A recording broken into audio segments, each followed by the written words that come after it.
बहुत बहुत स्वागत है दोस्तों आप सभी का विकास स्टडी पॉइंट में। दोस्तों इस वीडियो में हम बात करने वाले हैं क्लास 12 का हिस्ट्री और इसमें हम इंपॉर्टेंट क्वेश्चनों की बात करने वाले हैं। टोटल 35 क्वेश्चन है, ऐसे क्वेश्चन जो आपके एग्जाम के पॉइंट ऑफ व्यू से बहुत ही ज्यादा इंपॉर्टेंट है। ठीक है, इन क्वेश्चनों को हम करने वाले हैं। इसमें शॉर्ट क्वेश्चन लॉन्ग क्वेश्चन दोनों है, मतलब 3 नंबर के क्वेश्चन 8 नंबर के क्वेश्चन दोनों देखने को मिले। ठीक है, तो वीडियो को पूरा देखिएगा क्योंकि इसकी अहमियत आपको कल पता लगेगी। क्यों, जब आप पेपर दोगे ना तो आपको समझ में आएगा कि ये वीडियो कितना ज्यादा आपके लिए इंपॉर्टेंट है। ठीक है, तो चलिए करते हैं चीजों की शुरुआत, ज्यादा समय ना लेते हैं। ठीक है, बाकी अगर देखो चैनल पर नए तो लाइक शेयर सब्सक्राइब जरूर करना, क्योंकि आने वाले समय में 12वीं का जो बोर्ड का तैयारी है इस चैनल से बेहतरीन तैयारी कोई नहीं करवाया। ठीक है, इसलिए आप लोग सब्सक्राइब करते रहे। चलिए करते हैं चीजों की शुरुआत। पहला क्वेश्चन क्या लिखा है, इतिहासकार हड़प्पा सभ्यता में सामाजिक विविधताओं का अवलोकन किस प्रकार करते हैं। मतलब क्या समझ में आया कि जो इतिहासकार हैं उन्होंने किस तरीके से ये पता लगाया कि भाई हड़प्पा में अमीर थे, गरीब थे, या फिर किस टाइप्स के लोग रहते थे। इसी के बारे में चीजें आपसे पूछ रहा। ठीक है, तो देखिए हड़प्पा में अगर इसकी बात मैं करूं कि कौन किस टाइप्स के लोग रहते थे, ठीक है, तो इस चीज का जो पता है वहां पे रहने वाले लोग तो है नहीं जो हमें बताएंगे, क्योंकि भाई सभ्यता बहुत पुरानी है। तो हमें कैसे पता लगेगा, वहां पर कुछ जो वस्तुएं मिली है और साथ ही साथ वहां पे जो समाधान मिला। समाधान क्या होता है जी, कब्र। कब्रों को जब खोजा गया तो एक कब्र दूसरे कब्र से डिफरेंट देखने, और जब दूसरे कब्र से डिफरेंट देखने को मिले तो यही पता लगता है कि भाई इस कब्र में कीमती वस्तु है, इस कब्र में कीमती वस्तुएं नहीं है। मतलब समाज ऐसा होगा कि यहाँ पे अमीर भी होंगे, यहाँ पे गरीब भी। दूसरा, वहां पर कीमती वस्तुओं की संख्या देखी गई। अगर कीमती वस्तु यहाँ पर ज्यादा है तो इसका मतलब क्या हुआ कि यहाँ पर लमसम देखा जाए तो सारे समृद्ध लोग रहते होंगे। लेकिन अगर वहां पर जो कीमती वस्तुओं की संख्या अगर कम है तो जाहिर सी बात वहां पे समृद्ध लोग नहीं रहते होंगे। तो यही चीजें हैं, ये दो तरीकों के माध्यम से उन्होंने पता लगाने की कोशिश की कि हड़प्पा सभ्यता में अमीर थे कि गरीब थे। तो देखिए पहला लिखा है समाधान, दूसरा लिखा है विलास की वस्तुओं की खोज। तो समाधान, कभी कभी कब्र की जो गर्त है, समाधान की जो गर्त है, ये देखिए गर्त का मतलब होता है जो बनावट, जो समाधान का गर्त है, ठीक है, ये इसका जो बनावट है एक दूसरे से अलग होती थी, मतलब भिन्न होती थी। अमीर अलग अपना गर्त किस तरीके से बनवाता था, गरीब अपने हिसाब से बनवाता था। कब्रों में मृदभान तथा आभूषण भी देखने को मिले थे और उससे भी कैटेगराइजेशन होता है कि हाँ अमीर थे और गरीब थे। कहीं कहीं तांबे के दर्पण भी देखने को मिले थे और इससे सामाजिक विविधता का पता चलता। विलासिता की वस्तुओं की खोज, मतलब विलासिता की जो वस्तु थी उसकी खोज ने भी हमें ये बताया है, यानी कि कीमती वस्तुओं ने भी हमें ये बताया है कि यहाँ पे अमीर थे या गरीब थे। तो देखिए क्या लिखा है, पुरातात्विक विशेष तौर पर उपयोगी तथा विलास की वस्तुओं को वर्गीकृत कर दिया, यानी कि ऐसी वस्तु जो कि हम डेली लाइफ में यूज करते हैं उसको अलग कर दिया, और ऐसी वस्तुएं जो कि हम कभी ज्यादातर नहीं पहनते, ठीक है, उस तरीके से वोकेशन पे हम उस चीजों का इस्तेमाल करते हैं, उसको हम कहते हैं कीमती वस्तुएं तथा दुर्लभ वस्तुएं। ठीक है, तो रोजमर्रा वस्तुओं को एक साइड कर दिया, जैसे चकिया, मृदभान, सुइया, झावा, ये सब चीज जो कि हर जगह देखने को मिली। दुर्लभ तथा मूल्यवान जो वस्तु है जैसे सोना, चांदी, फायांस, ये बहुत कम देखने को मिला, इस वजह से हम कहते हैं भाई वहां पे अमीर तथा गरीब दोनों ही टाइप्स के लोग। देखिए पहला क्वेश्चन हमने कर लिया। दूसरा क्वेश्चन आप लोग के सामने है, एक रहस्यमय लिपि। अब देखिए इसमें शॉर्ट क्वेश्चन लॉन्ग क्वेश्चन जैसा कि मैंने आपको बताया था, तो आप ये मत सोचिएगा कि सिर्फ बड़े बड़े क्वेश्चन की हम बात करने वाले हैं, कि सिर्फ बड़े बड़े क्वेश्चन नहीं, छोटे क्वेश्चन की भी हम बात करें। देखिए क्या लिखा है, रहस्यमय लिपि क्या है। देखिए रहस्यमय लिपि एक ऐसी लिपि है जिसको आज तक पढ़ा नहीं गया, या हम यूं कहें तो हड़प्पा की लिपि को रहस्यमय लिपि कहा जाता है। ठीक है, इसलिए कहा जाता है क्योंकि जो इस पे लिखी गई है ना इसको पढ़ा नहीं गया। आमतौर पर हड़प्पाई जो मुहर मिली, मतलब वहां पे जो स्टैम्प देखने को मिला है उसमें भी कुछ न कुछ चीजें लिखी गई है जिसको आज तक पढ़ा नहीं गया। तो आमतौर पर हड़प्पाई मुहरों पर एक पंक्ति में कुछ लिखा है जो कि शायद मालिक का नाम लिखा हो या फिर उसकी पदवी को दिखाता है।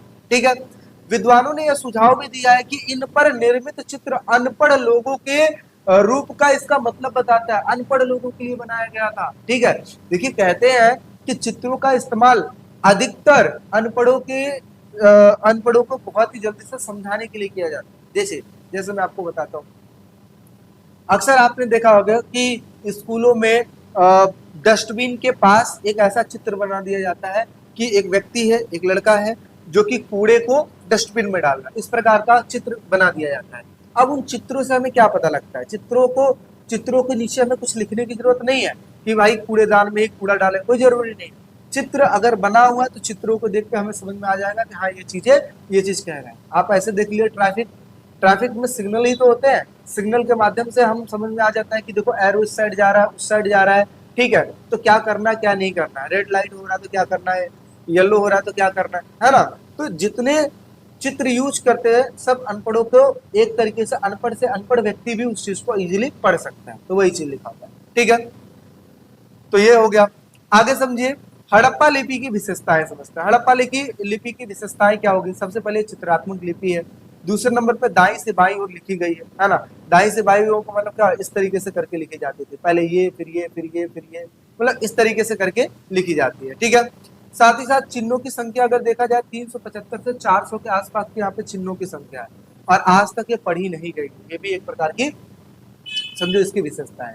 तो देखिए हमने 3 क्वेश्चन कर लिए, बहुत ही इजी है ना। तो आप लोग क्या कर सकते हो, जल्दी से चैनल को सब्सक्राइब करो भाई, आखिर आप विकास स्टडी पॉइंट पे पढ़ रहे हो जो कि आपके लिए इतनी सारी मेहनत कर रहा है, तो जाहिर सी बात है आप थोड़ा सा उसका पारिश्रमिक तो दो। पारिश्रमिक का मतलब क्या होता है, वेतन तो दो, मतलब आप लोग लाइक और सब्सक्राइब तो कर ही दो, ठीक है। चलिए आगे बढ़ते हैं, 3 क्वेश्चन आप लोग ने कर लिए। अगला क्वेश्चन क्या लिखा है, मगध के ऊपर। देखिए मगध के बारे में पूछा जा रहा है, तो देखिए मगध की जब भी हम बात करेंगे, ठीक है, मगध की जब भी हम बात करेंगे तो मगध समझिएगा 16 महाजनपदों में एक था। दूसरे नंबर पे यहाँ पे खेती बाड़ी बहुत ही अच्छी तरीके से हो जाती थी, तभी तो कहा गया है कि मगध सबसे ज्यादा महत्वपूर्ण क्यों था, इसीलिए तो था क्योंकि वहां पे खेती बाड़ी अच्छी हो पाती थी, उपज अच्छी हो पाती थी, ठीक है।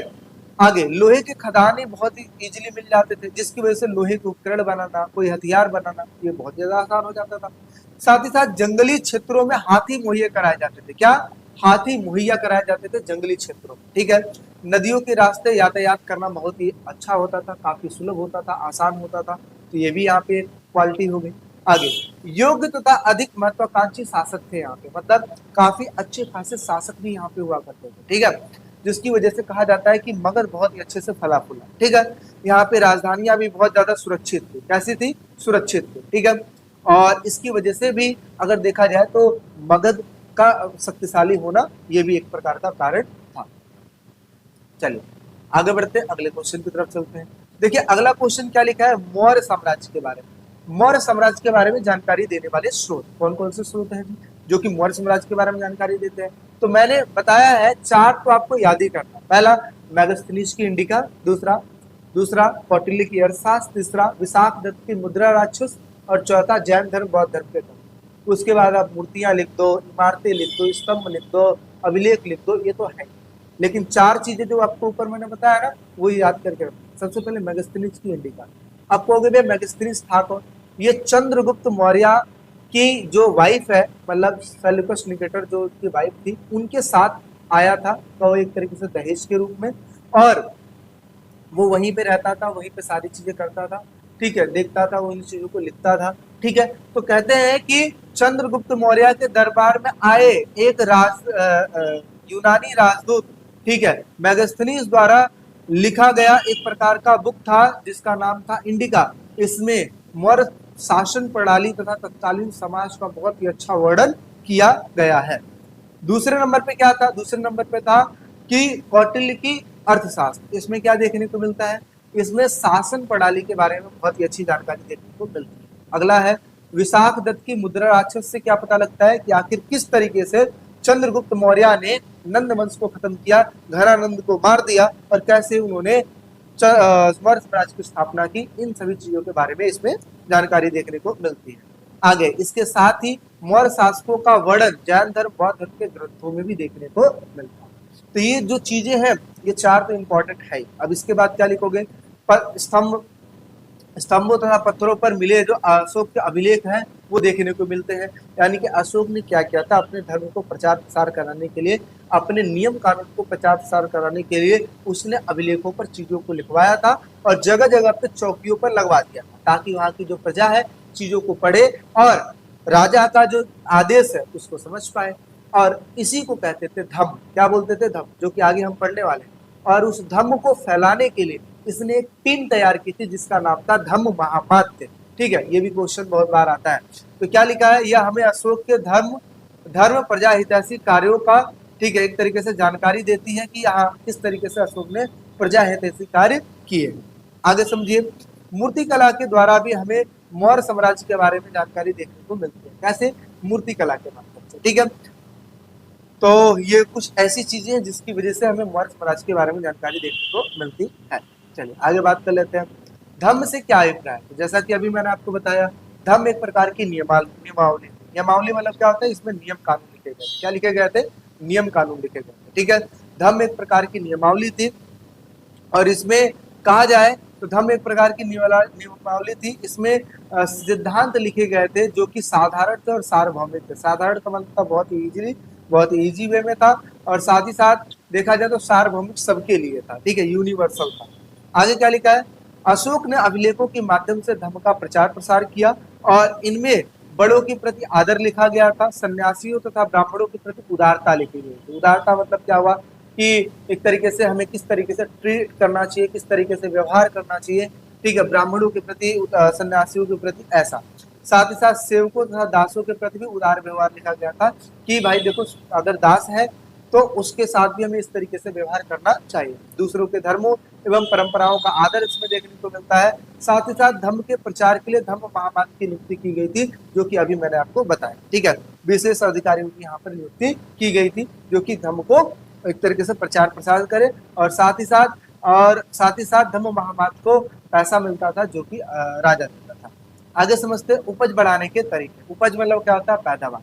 पैदावार किस तरीके से बढ़ाया जा सकता है? सपोज आपके पास कोई खेत है और उस खेत में आपको पैदावार बढ़ाना है, तो कैसे बढ़ा सकते हो? सबसे पहले बीज को चेंज कर दो, दूसरे नंबर पे भूमि का जांच करो, तीसरे नंबर पे उपकरण को चेंज कर दो। उपकरण मतलब जो भी इंस्ट्रूमेंट हथियार आप यूज करते हो उसको चेंज कर दो, और उसकी देखभाल करो। ये सब चीजें होती है टेक्निक। लेकिन पहले के समय में उपज बढ़ाने के क्या तरीके थे? तो तरीकों में सबसे पहला चीज उपकरण चेंज किया उन्होंने, और दूसरे नंबर पे नदियों के बगल में खेती करना शुरू किया, जिसकी वजह से पैदावार अच्छे होने शुरू हो गई। तो क्या लिखा है, उपज बढ़ाने के तरीकों में अगर देखा जाए तो सबसे पहले हल का प्रचलन किया गया। गंगा कावेरी की घाटियों की भूमि उपजाऊ होती थी, जिसमें धान की रोपाई की वजह से वहां पर भारी वृद्धि देखने को मिली, ठीक है। धान की खेती होती थी, जिसकी वजह से उसको भारी वृद्धि देखने को मिली। लोहे के फाल वाले हल की वजह से, ठीक है, फसलों की उपज बढ़ने लगी थी। यानी कि अगर देखा जाए, उपकरण इन्होंने चेंज किया, लोहे का फाल यूज किया, जिसकी वजह से वहां पर खेती बाड़ी अच्छी होने लगी थी। अच्छा, कई जगहों पर खेती के लिए कुदाल का भी प्रयोग किया गया था। किसका? कुदालों का प्रयोग किया जाने लगा था। उपज बढ़ाने का एक और तरीका कुओं और तालाबों और कहीं कहीं नहरों के माध्यम से सिंचाई किया जाने लगा। देखो, कहते हैं कि आज की डेट में आप मशीन यूज कर लोगे, लेकिन पहले के समय में क्या था? पहले के समय में आपको या तो प्रकृति पर निर्भर रहना पड़ेगा। बारिश हुई तो खेती में पानी जाएगा, नहीं हुई तो नहीं तो दूसरा रास्ता ये था नहरों का निर्माण करना, ठीक है। तो कई जगहों पर नहरों के माध्यम से, कुओं के माध्यम से, तालाबों के माध्यम से एक तरीके से पानी को पहुंचाया जाता था। इसके साथ साथ अगर देखा जाए तो व्यक्तिगत तौर पर तालाबों, कुओं तथा नहरों जैसे सिंचाई का साधन निर्माण करने वाले जो लोग थे, अक्सर राजा तथा प्रभावशाली लोग थे, और उन्होंने इन कार्यों का उल्लेख किसमें किया? अपने अभिलेखों में किया है, ठीक है। चलिए भाई, ये भी आप लोग ने कर लिया। आगे समझते हैं अगला क्या लिखा? ब्राह्मी तथा खरोष्टी लिपि का अर्थ कब और किसने निकाला, ठीक है। ब्राह्मी और खरोष्टी लिपि का जो अर्थ है, कब और किसने निकाला, तो देखिए क्या लिखा है भाई। ब्राह्मी और खरोष्टी लिपि, कहा जाता है कि अशोक ने अपने अभिलेखों में इन लिपियों का प्रयोग किया है। लिपि का मतलब क्या होता है? एक प्रकार का संकेत। जैसे हमारे भी तो हिंदी भाषा है, तो देखा जाए तो लिपि कौन सी? देवनागरी लिपि है। ऐसी उनकी भी ब्राह्मी तथा खरोष्टी लिपि, ठीक है। 1838 में ईस्ट इंडिया कंपनी के अधिकारी जेम्स प्रिंसेप ने इसका अर्थ निकाला था। अब जेम्स प्रिंसेप का नाम याद करके रखिएगा कि ईस्ट इंडिया कंपनी के अधिकारी थे, जिन्होंने 1838 में, ठीक है, इसका अर्थ निकाला था। ब्राह्मी लिपि तथा खरोष्टी, ब्राह्मी लिपि का इस्तेमाल अशोक के अभिलेखों में देखने को किया गया था, ठीक है। तो इन लिपि का उपयोग उस समय के सिक्के का अभिलेखों में भी देखने को मिलता है। तो इसका इन्होंने अर्थ निकाला था, ठीक है। तो किसने निकाला? जेम्स प्रिंसेप ने। कब निकाला? 1838, ठीक है। चलिए भाई, आगे बढ़ते हैं। अगला क्वेश्चन, अभिलेख शास्त्रों की समस्याएं बता दीजिए। अभिलेख शास्त्रों की कौन सी समस्याएं थी, या फिर इसकी कुछ सीमाएं आती है? तो देखिए, सबसे पहले समझिए अभिलेख क्या होता है। अभिलेख एक प्रकार का इस तरीके का होता है अभिलेख, जैसे ये लिखा है ना, यानी कि मजबूत सतह पर जो लिखी गई लेख होती है, उसी को अभिलेख कहते हैं। तो देखिए, अब इस अभिलेख को निकालने का एक बहुत बड़ा टास्क होता है। पहले जमीन में खुदाई करना पड़ता है। कई बार ऐसा होता है खुदाई करते वक्त जो अभिलेख वो टूट जाते हैं। तो एक प्रकार की पहली सीमा हो गई कि अभिलेखों को बहुत ही सावधानी से निकालना पड़ता है, नहीं तो वो टूट जाएंगे। ठीक है। दूसरे नंबर पे क्या हुआ, अब अभिलेख चलो निकल गए, अब उसको साफ किया जाता है कि साफ करो। कई बार साफ करने में जो नंबर जो अक्षर आपस में मैच कर जाते थे, मतलब मिल जाते थे। ठीक है, जिसकी वजह से पढ़ा नहीं जाता था। चलो ये भी हो गया। तीसरी दिक्कत आती थी भाषा की। भाई चलो तुमने पढ़ लिया तो क्या जरूरी है आपको भाषा समझ में आ रही है? चलो आपने भाषा भी समझ लिया, लेकिन अर्थ निकाल पाना आसान नहीं है। और कई बार अभिलेखों की संख्या लाखों में होती थी, इस वजह से उसको पढ़ पाना सही आसान नहीं। तो ये सब क्या है, इसकी सीमाएं हैं। तो देखिए क्या लिखा है, अभिलेखों के अक्षर को हल्के ढंग से उत्कीर्ण किया जाता था, जिसको पढ़ पाना काफी मुश्किल होता था। अभिलेख नष्ट भी हो जाते थे, इसमें अक्षर जो होते थे वो लुप्त हो जाते थे। इसके अलावा अभिलेखों के शब्दों का वास्तविक अर्थ का पूरा ज्ञान हो पाना आसान नहीं होता था, क्योंकि कौन सी भाषा लिखी गई, किस तरीके से लिखी गई है, ये भी कई बार पढ़ पाना इतिहासकारों के लिए आसान नहीं है। ठीक है, आगे अभिलेख हजारों की संख्या में रहे होंगे, जो कि कालांतर में सुरक्षित नहीं बचे होंगे। जो अभिलेख उपलब्ध है वो समझो कि कुल अभिलेखों का अंश मात्र है। मतलब आप कुछ ही अभिलेख को पढ़कर पूरे समाज के बारे में बता पाओ, ये आसान नहीं होता। ठीक है, अभिलेखों में खेती और खेती की दैनिक क्रियाएं, दैनिक सुख सुविधाएं, ठीक है, और इन सब चीज का कोई जिक्र देखने को नहीं मिलता है, क्योंकि प्रायः अभिलेख बड़े तथा विशेष अवसरों पर इसका वर्णन किया जाता था। ठीक है, अभिलेखों में प्रायः उन्हीं के विचार होते थे जो कि इनको बनवाते थे। किसके विचार होते थे? जो कि इनको बनवाते थे, उन्हीं के विचार देखने को मिलते थे। ठीक है, चलिए आगे बढ़ते हैं, अगले क्वेश्चन की तरफ चलते हैं। देखिए क्या लिखा है, सामान्य लोगों के जीवन का पुनर्निर्माण इतिहासकार किस तरीके से करते थे? जो सामान्य लोग थे उनके जीवन का पुनर्निर्माण इतिहासकार कैसे करते हैं? देखिए इतिहासकार सिंपल सी बात है, वस्तुओं को देखेंगे, वस्तुओं को देखने के बाद कहेंगे हाँ वस्तु अच्छी है, ठीक है, और वस्तु किस काम आती है और क्या इसका इंपॉर्टेंस रहा होगा, इन सभी चीजों का जिक्र करते हैं और उसके बाद क्या करते हैं, इतिहास का निर्माण करना शुरू करते हैं। तो सामान्य लोगों के जीवन का पुनर्निर्माण, ठीक है, जीवन का पूर्ण ज्ञान मात्र अभिलेख शास्त्र से ही नहीं मिलता है, अतः विभिन्न सामाजिक समुदायों के उदय के में भी गंभीर अध्ययन की आवश्यकता होती है। कहने का मतलब ये है कि आप सिर्फ अभिलेखों को पढ़कर पूरे समाज का वर्णन कर पाओ, ये जरूरी नहीं। आपको क्या करना पड़ता है, कई बार बहुत सारे स्रोतों पर भी आपको डिपेंड रहना पड़ता है, बहुत सारे चीजों पर भी आपको डिपेंड रहना पड़ता है, तभी आप किसी समाज का पुनर्निर्माण कर सकते हो, अदरवाइज नहीं कर सकते। क्या लिखा है, भवनों बर्तनों के अवशेषों से उनके सामाजिक जीवन का पता चलता है। खुदाई से प्राप्त अनाज के दानों, जानवरों की हड्डियों से भी लोगों के भोजन की जानकारी मिलती है कि वो किस प्रकार से भोजन किया करते थे। इतिहासकार अभिलेख ग्रंथों तथा सिक्कों तथा चित्रों जैसे विभिन्न स्रोतों का भी अध्ययन करते हैं और इनसे भी पता लगाने की कोशिश करते हैं कि हाँ भाई उस समय का जो समाज है किस तरीके का था।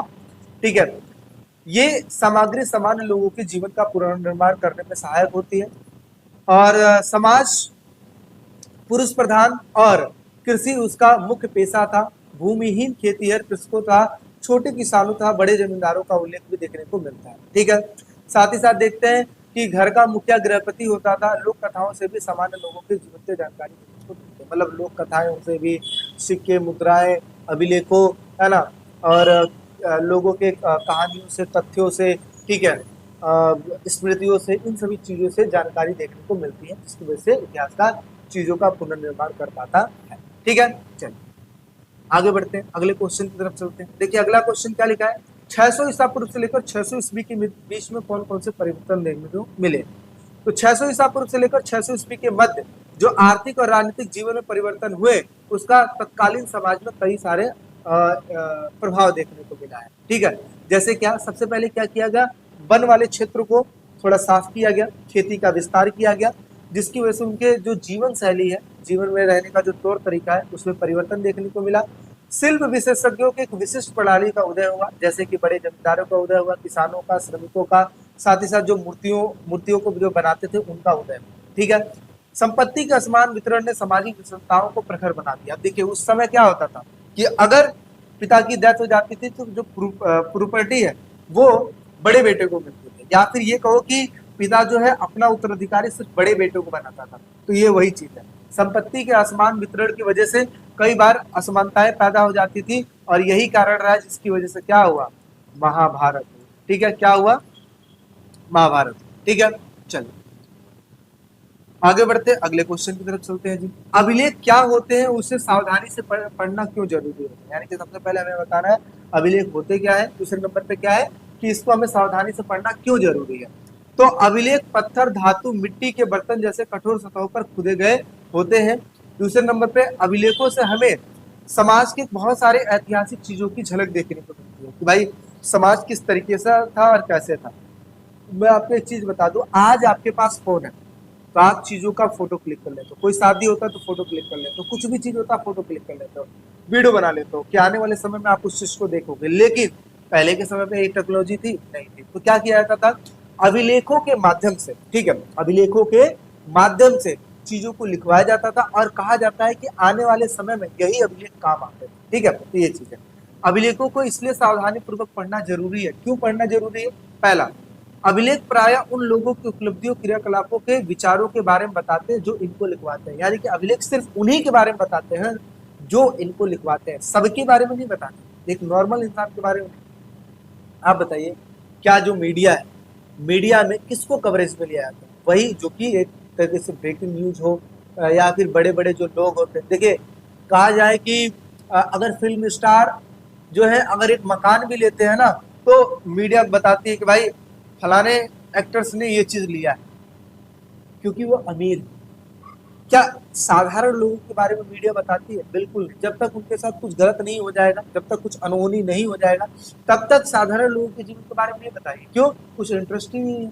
तो इसी प्रकार से कहा जाए, अभिलेखों के बारे में सिर्फ जानकारी मिलती है, किसकी मिलती है? जो उसको लिखवाते हैं। नॉर्मल इंसान के बारे में जानकारी नहीं देते। आगे, हर एक अभिलेख किसी विशेष समुदाय के दृष्टिकोण से बनवाए जाते थे और इसलिए याद रखना जरूरी है कि ग्रंथ किसने लिखे, क्या लिखे और किसके लिए इसकी रचना की गई है। इन सभी चीजों का ध्यान होना जरूरी है। तो अभिलेखों पर ब्लाइंडली बिलीव कर पाना और उसकी वजह से पूरे समाज का चित्रण कर पाना आसान नहीं। क्यों? अभिलेख बनवाने वाले, लिखवाने वाले कोई और हो सकते हैं। आगे, अगर हम इन ग्रंथों का इस्तेमाल सावधानी पूर्वक करें तो समाज में प्रचलित आचार, व्यवहार तथा रिवाजों का इतिहास लिखा जा सकता है। बिल्कुल सही बात है। चलिए आगे बढ़ते हैं। चांडाल कौन थे और इसके कर्तव्य बताइए। चांडाल, बेसिकली चांडाल उन लोगों को कहा जाता था जो 4 वर्ड बनाए गए थे, ब्राह्मण, क्षत्रिय, वैश्य और शूद्र। इन वर्डों की कैटेगरी में उनका स्थान था ही नहीं। ठीक है, यानी कि चांडाल वो लोग होते थे जो कि इन वर्डों की कैटेगरी में नहीं थे। ठीक है, इनको सामाजिक प्रणाली का अंग नहीं माना जाता था। ठीक है, इसके अलावा उन्होंने समाज के कुछ वर्गों को अस्पृश्य घोषित कर दिया था। अस्पृश्य का मतलब क्या हुआ कि भाई इनको टच नहीं किया जाएगा। ठीक है, टच करना तो दूर, उनको देखना तक पाप बता दिया गया था। ठीक है, तो ये सब चीजें की गई थी।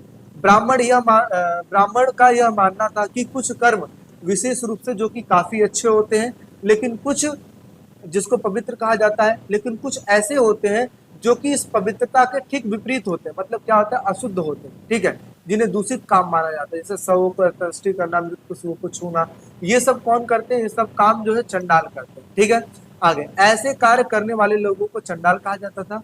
स्वयं को सामाजिक क्रम में सबसे ऊपर रखते थे और देखा जाए तो दूसरे को सबसे नीचे रखते थे।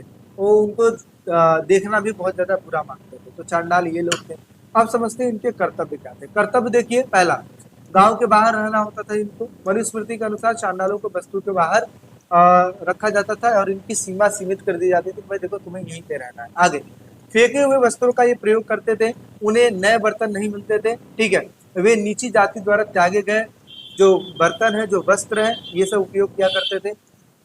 मृत लोगों की आभूषण पहनते थे, यानी कि वे मृतकों के आभूषण, वस्त्र आदि को उपयोग करते थे क्योंकि उन्हें एक वस्त्र, आभूषण पहनने का अधिकार नहीं था। ठीक है, रात्रि में वे गांव तथा नगरों में चल फिर नहीं सकते थे, यानी कि सूर्यास्त के बाद गांव या फिर नगर की सीमा में प्रवेश नहीं कर सकते थे, इसलिए ताकि लोग इनको देखने से बच सके। ठीक है, आगे समझते हैं। तो चांडालों के बारे में हमने ये पढ़ लिया। भाई देखो, अगर अभी आप लाइक नहीं किए तो कर दो यार, अगर सब्सक्राइब नहीं किया तो सब्सक्राइब भी कर लो। क्यों? आप लोग के लिए इतनी सारी मेहनत की जा रही है ना भाई। चलो आगे बढ़ते हैं। आगे समझिए क्या लिखा है कि धर्म सूत्रों, धर्म शास्त्रों में 4 वर्णों के आदर्श जीविका के बारे में। आदर्श जीविका मतलब वो क्या करते थे, किस तरीके से पूजा पाठ, या फिर समझो कि वो ऐसा क्या काम करते थे जिसकी वजह से उनको वो अपना घर परिवार चला पाते थे। तो इसमें हम 4 के बारे में पढ़ने वाले हैं। पहला, ब्राह्मण, क्षत्रिय, वैश्य और शूद्र, इनके काम क्या थे और किस तरीके से करते थे। देखिए क्या लिखा है, धर्मसूत्रों धर्मशास्त्रों में समाज को 4 वर्णों में ब्राह्मण, क्षत्रिय, वैश्य और शूद्र में विभाजित किया जाता है। प्रत्येक वर्ण की जीविका यानी कि आजीविका कमाने के अलग अलग साधन थे। कुछ निश्चित नियम भी हुआ करते थे, कर्तव्य निर्धारित किए जाते थे ताकि समाज में संतुलन व्यवस्था बना रहे। जैसे पहला बात करते हैं ब्राह्मण। ब्राह्मणों के लिए मुख्य जीविका जैसे शिक्षण यानी कि पढ़ना, अध्ययन करना यानी कि सिखाना, यज्ञ अनुष्ठान करना, ये सब चीज था। दान लेना तो उचित माना जाता था, लेकिन धन संचयन या व्यापार करना अनुचित माना जाता था। मतलब ये व्यापार नहीं कर सकते थे या ये कहो कि धनों को इकट्ठा करके नहीं रख सकते थे, क्योंकि ये अनुचित माना जाता था।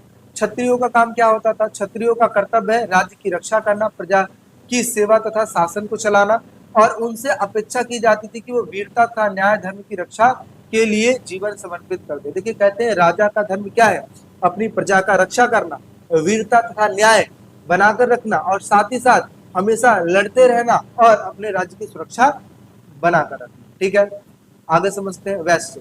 वैश्य का काम क्या था, वैश्य वर्ग आदर्श जीविका जैसे कृषि, पशुपालन, व्यापार, ये सब चीज करते थे। वे समाज के आर्थिक व्यवस्था के लिए उत्तरदायी माने जाते थे। ठीक है, शूद्रों का काम क्या था, शूद्रों का काम अन्य तीनों वर्गों की सेवा करना था। उन्हें सेवा के माध्यम से अपनी जीविका चलाने की क्या थी, अनुमति थी। यानी कि कहा जाए कि ये जो लोग थे ये तीनों वर्गों की सेवा करते थे, और दूसरे नंबर पे उनके द्वारा जो दी गई वस्तु होती थी उनसे ही अपना जीवन चलाते थे। निष्कर्ष देखिए क्या निकलता है, इस प्रकार धर्मसूत्रों धर्मशास्त्रों ने समाज में प्रत्येक वर्ग के लिए अलग अलग जीविका के नियम निर्धारित किए हैं ताकि समाज में श्रम विभाजन व्यवस्था तथा सहयोग बना रहे। ठीक है, ये सब चीजें बनाई गए। तो हमने ये भी क्वेश्चन समझ लिया, पिछले साल ये क्वेश्चन आया। चलिए आगे बढ़ते हैं, अगले क्वेश्चन की तरफ चलते हैं। क्या आरंभिक समाज में शासन निश्चित रूप से क्षत्रिय होते थे। देखिए कहते हैं कि क्या जो शासक है यानी कि जो राजा है, राजा बनने का अधिकार उन्हीं लोगों का है क्या जो कि क्षत्रिय होते थे। क्या सिर्फ वही राजा बन सकते थे, तो ये क्वेश्चन पूछ रहा है। तो देखिए क्या लिखा है, शास्त्रों के अनुसार राजा का पद कई महत्वपूर्ण राजवंशों की उत्पत्ति तथा दूसरे वर्णों से भी कहा जाता है। हालांकि देखिए राजा बनने का अधिकार तो क्षत्रियों को कहा गया है, लेकिन ऐसे बहुत से एग्जाम्पल देखने को मिले जिसकी वजह से हमें सिद्ध होता है कि राजा ऐसे ऐसे लोग भी बने जो कि ब्राह्मण थे, ऐसे ऐसे लोग भी बने जो कि किसी और जाति से बिलोंग करते थे, लेकिन फिर भी वो राजा बने। तो क्या लिखा है, मौर्य वंश की स्थापना चंद्रगुप्त मौर्य के विषय में इतिहासकारों में मतभेद है। कुछ इतिहासकार उसे निम्न कुल का मानते हैं, जबकि बौद्ध धर्म के ग्रंथ उन्हें क्या मानते हैं, क्षत्रिय मानते हैं। यानी कि कहा जाए तो मौर्य वंश के जो संस्थापक थे चंद्रगुप्त मौर्य, कई इतिहासकार इनको जो है क्षत्रिय मानते हैं, और कई सारे ऐसे भी हैं जो इनको निम्न कुल का बताते हैं। ठीक है, लेकिन फिर भी देखा जाए तो धर्म के ग्रंथ के हिसाब से अगर देखा जाए तो राजा बनने का अधिकार किसको है, सिर्फ क्षत्रिय होता है। आगे मौर्य के अधिकारी शंकु था कण्व जो कि ब्राह्मण थे। ठीक है, वास्तुतः सत्ता का उपभोग हर वो व्यक्ति कर सकता था जो समर्थ जुटाने में योग्य हो। कहा जाता है कि राजा बनने का अधिकार सिर्फ क्षत्रियों को था, लेकिन आगे चल के ऐसे बहुत से एग्जाम्पल देखने को मिले जिसमें हमें ये समझ में आया कि राजा हर कोई बन सकता है जो कि संसाधन जुटा सके, जो अपने प्रजा की रक्षा कर सके। हर कोई व्यक्ति क्या बन सकता है, राजा बन सकता है। ठीक है, राजत्व क्षत्रिय कुल में जन्म लेने पर शायद ही निर्भर रही होगी। यानी कि अगर राजत्व की बात किया जाए तो कोई जरूरी नहीं है कि राजा का ही बेटा राजा बने, कोई जरूरी नहीं है। शकों को जो कि मध्य एशिया से आए थे, मलच्छ बर्बर या फिर इनको अन्य देशीय माना जाता था। प्रसिद्ध शास्त्रवान शासक गोमती पुत्र श्री सप्तनी ने स्वयं को अनूठा ब्राह्मण बताया। यानी कि इन्होंने बताया कि मैं ब्राह्मण था लेकिन फिर भी मैं क्या किया, शासक बना। इसका मतलब यह है कि शासक हर वो कोई व्यक्ति बन सकता था जो कि संसाधन जुटाने में योग्य हो। सातवाहन स्वयं को ब्राह्मण वर्ण बताते थे, जबकि ब्राह्मणी शास्त्रों के अनुसार राजा को क्षत्रिय होना चाहिए। ऐसा लिखा तो है राजा को क्षत्रिय होना चाहिए, लेकिन राजा हर कोई बन सकता था जो कि संसाधन जुटाने में योग्य है। महाभारत एक गतिशील ग्रंथ है, तर्क संबंध। इसका उत्तर देखिए, तो देखिए क्या लिखा है, महाभारत का विकास केवल संस्कृत भाषा तक ही सीमित नहीं था। शताब्दियों से इस महाकाव्य के कई सारे पाठांतर अलग अलग भाषाओं में लिखे गए। बिल्कुल सही बात है। महाभारत को गतिशील ग्रंथ क्यों बोला गया, इसलिए क्योंकि महाभारत जैसा था वैसा नहीं है, क्योंकि उसको बार बार उसके श्लोकों को उसको कई सारी चीजों में चेंजेस किए जाते हैं। ठीक है, या फिर कुछ न कुछ चीजें मिलती रहती है जिसको ऐड किया जाता है, इसी वजह से इसको गतिशील कहा गया। जैसे हमारे संविधान को एक जीवंत दस्तावेज कहा गया है ना, इसी प्रकार से यहाँ पर भी अगर देखा जाए महाभारत को गतिशील ग्रंथ कहा गया। ठीक है, कई कहानियां जिसका उद्भव एक खास क्षेत्र में हुआ था, जिनका खास लोगों के मध्य प्रसार हुआ था, वे सब महाकाव्य में समाहित कर दिए गए।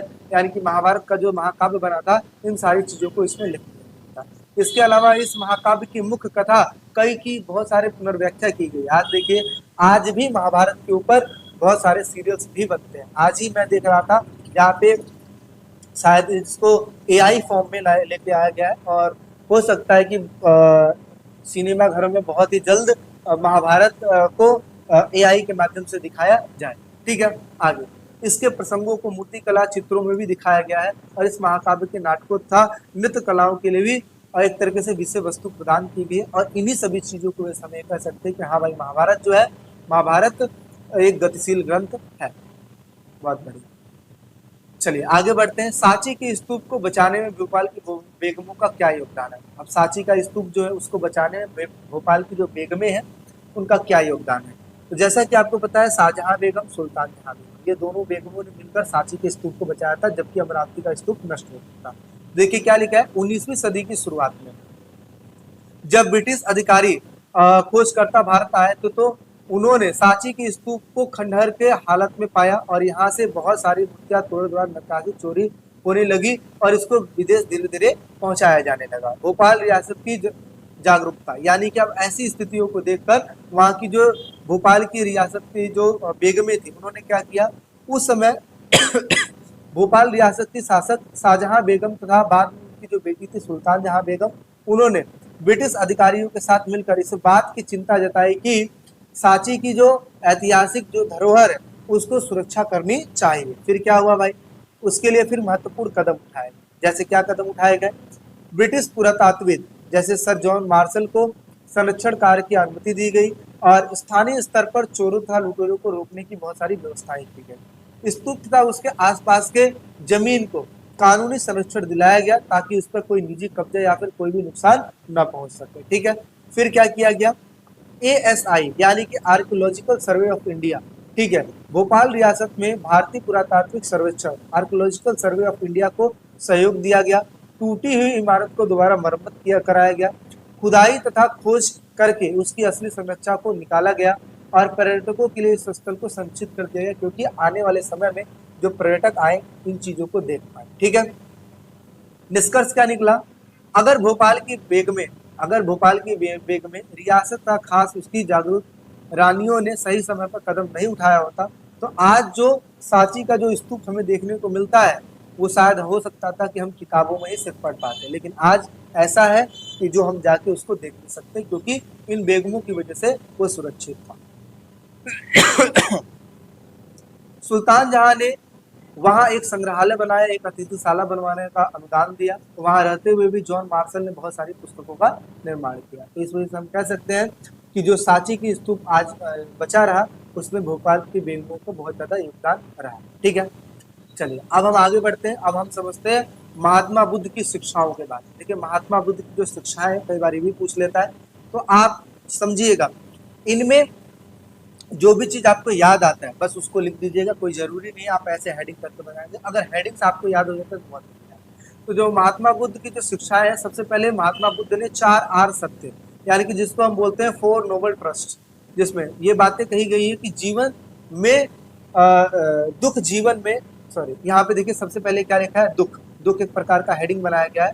तो क्या लिखा है कि जीवन में दुख, यानी कि जीवन जब तक है दुख तो रहेगा। अगला, दुख का कारण क्या है, दुख का कारण है हमारी इच्छा, हमारी लालच। क्या है इच्छा, जैसे मान लीजिए सपोज मैं अपनी इच्छा बताता हूँ, आज मैं वीडियो बना रहा हूँ, तो मेरी इच्छा क्या है, मेरी इच्छा है कि बहुत सारे बच्चे देखेंगे, उनकी हेल्प होगी, अच्छे नंबर लाएंगे, बहुत सारा व्यूज आएगा तो इसकी वजह से सब्सक्राइबर बढ़ेंगे, चैनल ग्रो करेगा, मैं भी थोड़ा अर्निंग करूंगा। अब फिर मैं देखता हूँ यार ऐसा कुछ नहीं है, तो क्या हुआ, दुख तो मिला। इसी को कहते हैं इच्छा, अगर कोई व्यक्ति त्याग दे तो उसको दुख नहीं मिलेगा, यही कहा था। तो क्या लिखा है, इच्छा तथा लालच। ठीक है, आगे, दुख की निवृत्ति, मतलब दुख को कैसे समाप्त किया जाता है, इसका उपाय क्या है। तो पहला लिखा है दुख समाप्त किया जा सकता है। कैसे किया जा सकता है, आगे आपको बहुत सारे रास्ते बताए जाएंगे। आगे, दुख निवृत्ति मार्ग, अगर दुख से आप बचना चाहते हो तो आपको क्या करना पड़ेगा, अष्टांगिक मार्ग अपनाना पड़ेगा। आपको कि भैया अष्टांगिक मार्ग क्या है, तो देखिए भाई इसका पालन करना पड़ेगा, जिसको हम बोलते हैं 8 फोल्ड पाथ। तो पहला चीज लिखा है सम्यक दृष्टि। मतलब सम्यक दृष्टि मतलब क्या हुआ कि सही दृष्टिकोण होना चाहिए। आपका दृष्टिकोण क्या होना चाहिए, सही होना चाहिए। सही विचार होना चाहिए, आपका जो विचार है, जो आप बोलते हो वो अच्छा होना चाहिए। ठीक है, वाणी अच्छी होनी चाहिए, आचरण आपका अच्छा होना चाहिए, सही जीवन यापन अच्छा होना चाहिए, सही प्रयास होना चाहिए, सही स्मृति होनी चाहिए, सही चेतावनी होनी चाहिए, सचेतना होनी चाहिए, और साथ ही साथ सही ध्यान होना चाहिए। अगर ये चीजें अगर आप करते हो, सही बोलते हो, सही आचरण है, सही विचार है, सही दृष्टिकोण है, कभी किसी का गलत आप नहीं करते, तो आप समझो कि ये अष्टांगिक मार्ग है जिसके द्वारा आप दुखों से बच सकते हो। ठीक है, आगे समझते हैं। महात्मा बुद्ध की प्रमुख शिक्षाएं, क्या लिखा हुआ है शिक्षा में भाई, सबसे पहले पंचशील, यानी कि जिसको 5 प्रीसिप्ट्स कहा जाता है। तो देखिए सबसे पहले हिंसा नहीं करना, चोरी नहीं करना, असत्य नहीं बोलना, मतलब हमेशा हमेशा हमें सत्य बोलते रहना। ठीक है, व्यभिचार नहीं करना। व्यभिचार का मतलब क्या होता है, एक तरीके से गंदी सोच या गलत चीजों की कामना करना। ठीक है, नशे न करना, ये सब चीजें आ जाती है इसमें। मध्यम मार्ग जिसको मिडल पाथ कहते हैं, जैसे न अधिक भोग करना, न अधिक तपस्या करना, जीवन में संतुलन बनाकर रखना। ठीक है, करुणा और अहिंसा जैसी चीजें करना, सभी प्राणियों के प्रति करुणा और दया भावना रखना। ठीक है, हिंसा द्वेष त्याग, ये सब चीज को त्याग देना। ठीक है, बौद्ध परंपरा के अनुसार अपने शिष्यों के लिए उन्होंने जो आखिरी निर्देश दिया वो इस प्रकार है। क्या है, उन्होंने कहा कि अपनी खुद की ज्योति तुम खुद बनो। ठीक है, क्योंकि तुम्हें खुद ही अपने मुक्ति का रास्ता ढूंढना है। जैसे महात्मा बुद्ध ने अपनी मुक्ति का रास्ता ढूंढा, उसी प्रकार से हम सबको भी अपनी मुक्ति का रास्ता ढूंढना है।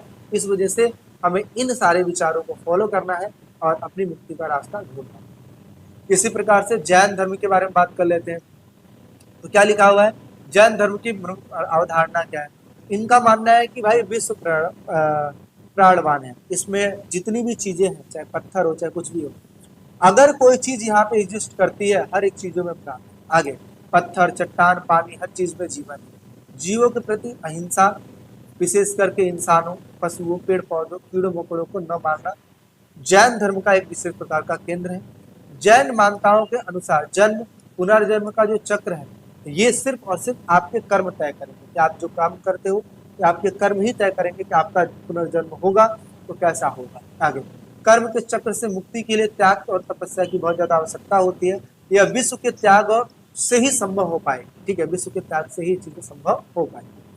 चलिए आगे बढ़ते हैं। प्राचीन सॉरी अगला क्वेश्चन है कि सांची कैसे बच गया और अमरावती का स्तूप किस तरीके से नष्ट हो गया। तो देखिए सांची के स्तूपों को भोपाल की जो बेगमें थी, जैसे शाहजहां बेगम, सुल्तान जहां बेगम ने संरक्षण दिया। 19वीं शताब्दी में जब यूरोपीय लोग ब्रिटिश खोजकर्ता जब यहाँ पे आए, तो तब तक स्थानीय राजाओं ने उसे लूटने और उनको तोड़ने से बचाया, यानी कि अगर देखा जाए तो उसको तोड़ने से बचाया। आगे ब्रिटिश पुरातात्विक जैसे जॉन मार्शल ने सभी चीज़ों का संरक्षण किया और खासी कर इसका मरम्मत भी करवाया। और सांची कभी मुख्य तीर्थ स्थल नहीं बना, इसलिए क्योंकि वहाँ ज़्यादातर धार्मिक तथा राजनीतिक संघर्ष नहीं हुए, जिसकी वजह से वो बर्बाद होने से बच गया। यानी कि कहा जाए तो पहले क्या होता था, पहले लोग जाते थे देखने, देखते थे, साथ ही चीज़ों को तोड़ के लेके चलते। तो ऐसे में उसको बचा के रखा गया और आज ये टूरिस्ट प्लेस के वजह से जाना गया। तो देखिए ये है अमरावती का, आप देख सकते हो दोनों में अंतर। एक को बचाया गया तो वो ऐसे दिखता है और एक को नहीं बचाया गया तो देखो कैसे दिखता है ना। तो क्या लिखा, अमरावती का स्तूप नष्ट क्यों हो गया। तो अमरावती जो कि आंध्र प्रदेश का स्तूप बहुत ही प्रसिद्ध और भव्य था, लेकिन समय के साथ उपेक्षा में चला गया, धीरे धीरे खत्म होता चला गया।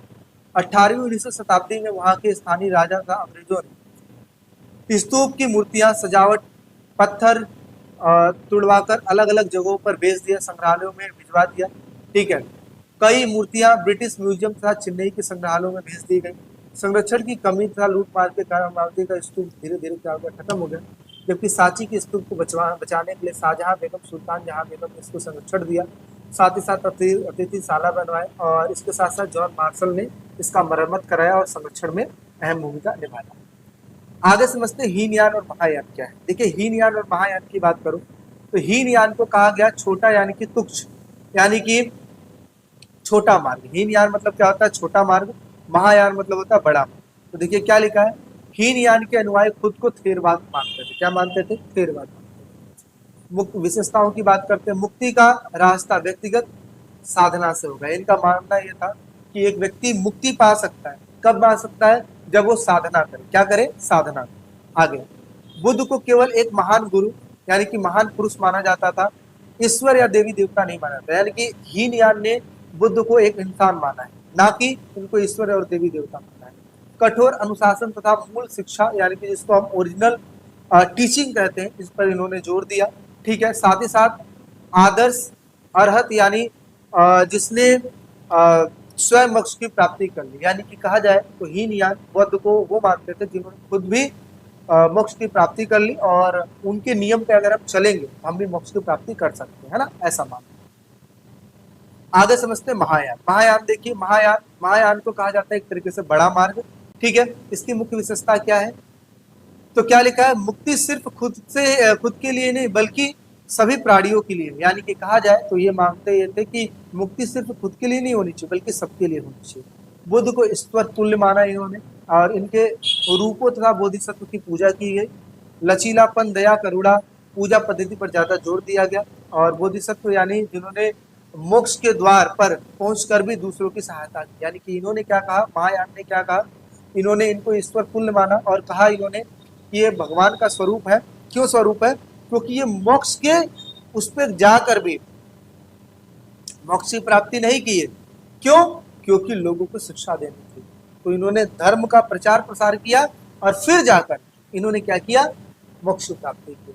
मतलब ये भगवान ही तो है जिन्होंने हमारी भलाई के लिए दोबारा से इन्होंने शिक्षाएं दी।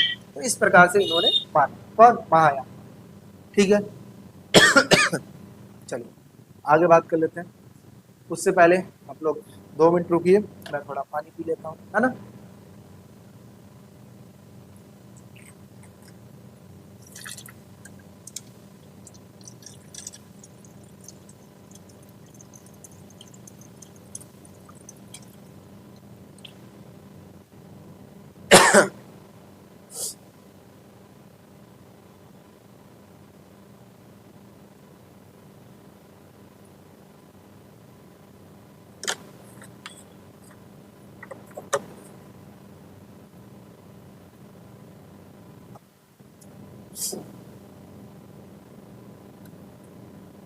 चलिए अब थोड़ा सा आगे बढ़ते हैं। 10वीं सदी से 17वीं सदी तक कौन से 3 प्रमुख यात्री आए। अब देखिए ये याद करना क्यों जरूरी है। देखिए मैं कहता हूं इन तीनों में से किसी एक के बारे में पूछ लेता है तो आपको कुछ चीजें याद अगर होंगी ना, और आपने उस चीज को लिखा तो एग्जामिनर आपको नंबर देगा ही, डोंट वरी उस चीज के लिए। क्या लिखा है, 10वीं सदी से 17वीं सदी तक कौन से 3 प्रमुख यात्री भारत आए। तो देखिए यात्रियों की अगर मैं बात करूं, पहला क्या लिखा है, अल-बिरूनी, दूसरा इब्न बतूता, तीसरा फ्रांसवा बर्नी। देखिए सबसे पहले बात करते हैं अल-बिरूनी। आगमन कब हुआ, 11वीं शताब्दी में आया। कहाँ से आया, उज्बेकिस्तान से आया। लिखित ग्रंथ कौन सी, किताबुल हिंद। इन्होंने कौन सी भाषा लिखी, कौन सी ग्रंथ लिखी, किताबुल हिंद, और उसकी भाषा क्या थी, अरबी भाषा। ठीक है, अगला बात करते हैं इब्न बतूता जो कि 14वीं शताब्दी में आया। जन्म स्थान क्या है, अफगानिस्तान है, सॉरी अफगानिस्तान, अफ्रीका यानी कि मोरक्को है। और लिखित ग्रंथ कौन सी है, रिहला। ठीक है, और ये भी कौन सी भाषा में लिखे गए थे, अरबी भाषा में। फ्रांसवा बर्नी जो कि 17वीं शताब्दी में आया, फ्रांस जो कि इसका जन्म स्थान था। The travel in the Mughal empire इसकी लिखित एक ग्रंथ थी, और भाषा की बात कर लेते तो फ्रेंच इसकी वो है। ठीक है, आगे अल-बिरूनी जैसा कि आप देख सकते हो ये है, इब्न बतूता ये है, और फ्रांसवा बर्नी। तो आपको ये याद करना है कि अल-बिरूनी जो कि 11वीं शताब्दी में आया, इब्न बतूता जो कि 14वीं शताब्दी में, और फ्रांसवा बर्नी जो कि 17वीं शताब्दी में आया। इनकी पुस्तक का नाम जरूर याद रखना, अल-बिरूनी जिसकी पुस्तक का नाम क्या है, किताबुल हिंद, दूसरा इब्न बतूता जिसका रिहला है, और François Bernier the travel in the Mughal empire, उनके पुस्तक का नाम। तो देखिए अब बात कर लेते हैं किताबुल हिंद क्या है। देखिए किताबुल हिंद एक प्रकार से अरबी भाषा में लिखी गई एक प्रकार की पुस्तक है जो कि बहुत ही सरल है, बहुत ही ज्यादा स्पष्ट रूप में दिखाई गई है। ठीक है, एक प्रकार का विस्तृत ग्रंथ भी है, बड़ा ग्रंथ है जिसमें ये सब सारे विषय लिखे गए। क्या, धर्म दर्शन के बारे में, हिंदू बौद्ध धर्मों के बारे में, भाषाएं जैसे संस्कृत भाषा के बारे में, विज्ञान गणित के बारे में, खगोल विज्ञान के बारे में, भूगोल तथा प्राकृतिक तत्व के बारे में, समाज तथा जाति के बारे में, रीति रिवाज, उत्सव, आचार व्यवहार, चिकित्सा, औषधि विज्ञान, इन सभी चीजों के बारे में लिखा गया। कहा जाता है कि किताबुल हिंद 80 अध्याय में बटा हुआ है। कितने अध्याय में बटा हुआ है? 80 अध्याय में बटा हुआ है। और ये भी कहा जाता है कि अल-बिरूनी ने एक विशेष पद्धति का उपयोग किया था। सबसे पहले पेज पर वो एक क्वेश्चन लिखता था, यानी एक प्रश्न लिखता था और फिर जाकर उसका आंसर देता था, इस तरीके से करके, ठीक है, इस तरीके से करके आंसर देता था। तो इस प्रकार से किताबुल हिंद में ये सारी बातें लिखी गई, ठीक है। चलिए आगे बढ़ते हैं। इब्न बतूता ने संचार की कौन सी एक अनूठी प्रणाली का जिक्र किया है? संचार की, भाई संचार के बारे में बात कर लेते हैं। देखिए, इब्न बतूता यहाँ की डाक प्रणाली कार्य कुशलता देखकर बहुत ही ज्यादा चकित था कि भाई यहाँ पे ऐसी चीजें कहाँ से आई। पहली चीज है कि डाक व्यवस्था, मतलब जो डाक व्यवस्था है, डाक व्यवस्था को मैं समझाता हूँ। जैसे आज की डेट में मुझे कोई संदेश पहुंचाना है यूपी, क्या माध्यम है? फोन उठाया कि कॉल कर दिया, ऐसा ऐसा ये बात है, मैसेज भेज दिया, पोस्ट ऑफिस से कोई फिजिकल भिजवा रहा है तो वो भिजवा दिया, ये सब सुविधाएं हैं। लेकिन पहले के समय में ऐसी सुविधाएं थी क्या? नहीं थी। लेकिन फिर भी एक व्यवस्था की गई थी जिसको कहा जाता है डाक व्यवस्था। क्या व्यवस्था की गई थी भाई? उसमें व्यवस्था ऐसी की गई थी कि इस तरीके से चौकियां बनाई गई थी, ठीक है। मान लेते हैं एक राजा का घर इधर है, एक राजा का घर इधर है, मतलब दूर दूर। तो इसको अगर कोई लेटर भिजवाना है तो सबसे पहले यहाँ पे भिजवाएगा। यहाँ पर एक घोड़ा होता था, ठीक है, जो कि एक व्यक्ति इस लेटर को लेता था, फिर वो आगे लेके जाता था, फिर वो उससे आगे, फिर वो इसको आगे, और इस तरीके से करते करते गंतव्य तक पहुंच जाता, ठीक है। तो ऐसे कर करके इस चीज को वहां तक पहुंचाया जाता था, ठीक है। इसी को कहते हैं डाक व्यवस्था, जो कि काफी अच्छी खासी थी। अच्छा, इससे व्यापारी के लिए न सिर्फ लंबी दूरी तक संदेश भेजना आसान हो पाता था, बल्कि ये भी मुश्किल हो पाता था कि अल्प सूचना पर भी माल भेज दिया जाए। क्योंकि भाई अगर कोई, जैसे हम कहते नहीं कि एक बार बस आप सूचना भिजवा देना, सामान भेज देना, बार बार बोलने की जरूरत ना पड़े, वही वाली बात कि अल्प सूचना पर भी सामान पहुंच जाता था। क्योंकि संचार व्यवस्था को पूछना हो तो तुरंत भिजवा दिया जाता था, मतलब बहुत ईजी। आगे, डाक प्रणाली इतनी कुशल थी जिसका सिंध से लेकर दिल्ली तक यात्रा में 50 दिन लगते। कहा जाता है कि सिंध से लेकर दिल्ली तक की यात्रा में 50 दिन लगते थे। गुप्तचरों ने इस चीज को ऐसा कर दिया कि 5 दिन के अंदर अंदर चीजों को पहुंचाया जा सकता था। मतलब इतना सिस्टम तगड़ा कर दिया कि जहां 50 दिन लगते थे वहां 5 दिन में काम हो जाता, ठीक है। अच्छा, ये अश्व डाक व्यवस्था इसको कहते हैं, जो कि मैंने आपको बताया। एक होता है पैदल डाक व्यवस्था। पैदल डाक व्यवस्था क्या होता है भाई? पैदल डाक व्यवस्था में यही प्रक्रिया पैदल की जाती है, यानी कि थोड़ी थोड़ी दूर पर लोग खड़े होते थे, और ये पैदल, ये कम दूरी के लिए और ये लंबी दूरी के लिए, क्योंकि घोड़े स्पीड बनाएंगे, दूर तक जाएंगे, इसलिए। अश्व डाक व्यवस्था में प्रत्येक 4 मील पर एक उलुक होता था। उलुक मतलब इसी को उलुक कहा जाता था। 4 मील मतलब 1 मील में मतलब 1.6 किलोमीटर के आसपास ऐसा करना होता है कुछ, ठीक है। तो इतने इतने दूर पर ये डिस्टेंस बना दी जाती थी, 1 2 3 इस तरीके से डिस्टेंस था, ठीक है। इसी को उलुक कहा जाता था। क्या कहा जाता था? उलुक कहा जाता था। और जो पैदल में अगर मैं बात करूं तो पैदल में 1 मील 500 मीटर के आसपास में, आप समझिए, एक एक व्यक्ति को रखा जाता था, ठीक है। तो इसमें कहा जाए तो 1 मील में 3 लोग खड़े होते थे, और इसमें प्रत्येक 4 मील पे एक खड़े होते थे, ठीक है, ऐसा करके। तो आई होप सो आपको समझ में आया होगा। चलिए आगे बढ़ बात करते हैं। अब बात करते हैं फ्रांसवा बर्नियर ने भूमि स्वामित्व पर किस प्रकार से प्रश्न उठाया। कई बार ये भी क्वेश्चन आ जाता है, भूमि स्वामित्व पर प्रश्न। देखिए, फ्रांसवा बर्नियर को जो सबसे अजीब बात है, क्या अजीब लगा? वो अजीब ये लगा कि उसने कहा कि यहाँ पे सारी जमीनों का जो मालिक या तो राजा है या तो जमींदार है। यहाँ पे जो आम व्यक्ति है, जो किसान है, उनके पास तो जमीनें नहीं है। तो इसका मतलब ये हुआ कि जब उनके पास जमीनें नहीं है तो क्या अच्छे से काम करेंगे? बिल्कुल नहीं करेंगे। आप खुद बताइए। ये मेरा चैनल, इस चैनल पे जितने मेहनत से मैं पढ़ा सकता हूँ, जितनी मेहनत से मैं वीडियो बना सकता हूँ, या जितना मैं इस चैनल के बारे में सोच सकता हूँ, क्या कोई दूसरा टीचर सोचे? बिल्कुल नहीं सोचे। सेम ऐसा ही उसने कहा कि अगर जमीनें राजा की हैं तो तुम उस पर खेती करवा सकते हो, लेकिन ये कहो कि पैदावार ज्यादा से ज्यादा करवा पाओ, ये नहीं हो पाएगा। क्यों? क्योंकि यहाँ पर किसानों के पास अपनी खुद की जमीनें ही नहीं।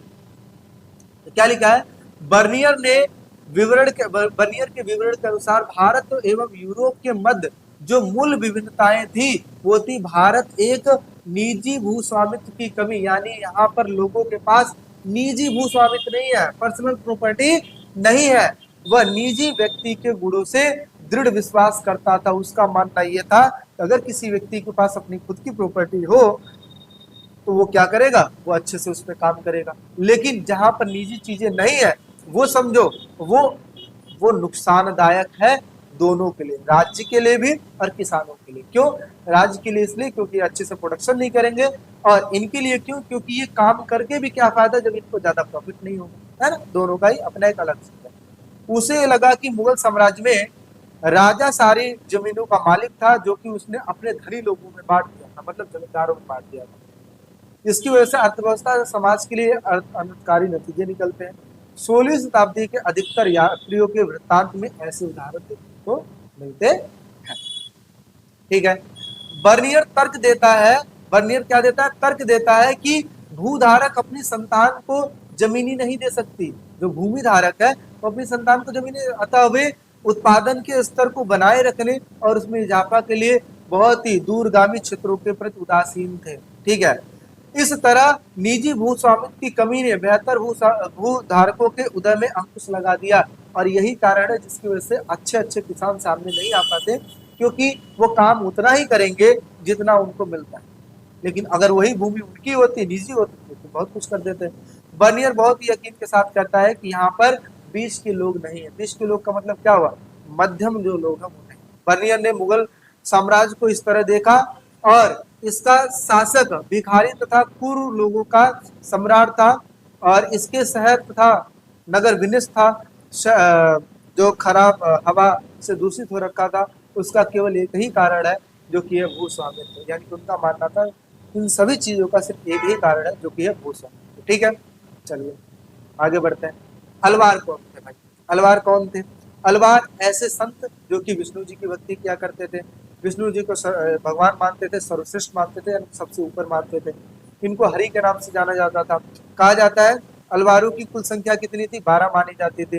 कहा जाता है विष्णु जी ने बुराई पे अंत करने के लिए बहुत सारे अवतार लिए हैं।